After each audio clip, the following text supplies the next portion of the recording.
कोल्हापूर शहर स्वच्छ आणि सुंदर ठेवण्याच्या उद्देशाने कोल्हापूर महानगरपालिकेच्या वतीने शुक्रवारी सकाळी विविध भागात विशेष स्वच्छता मोहीम राबवण्यात आली। महापौर सौ रूपाराणी निकम यांच्या उपस्थितीत झालेल्या या मोहिमेत तब्बल 15 टन प्लास्टिक, तणकट, खरमाती आणि इतर कचरा हटवण्यात आला। माऊली पुतळा ते जवाहर नगर रोड तसेच माऊली पुतळा सायबर चौक ते एनसीसी भवन परिसरात ही मोहीम राबवण्यात आली।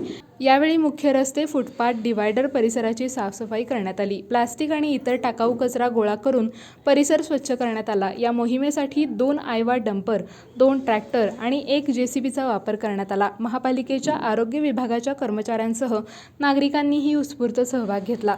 यावेळी नगरसेवक अभिजित मोकाशी, उमेश पोवार, नगरसेविका सौ पूजा पोवार, मुख्य आरोग्य निरीक्षक जयवंत पवार, माजी नगरसेवक तौफिक मुल्लानी, इस्माईल बागवान, सतीश पोवार, आरोग्य निरीक्षक दिलीप पाटणकर यांच्यासह महापालिका आरोग्य विभागाचे सुमारे 30 कर्मचारी उपस्थित होते।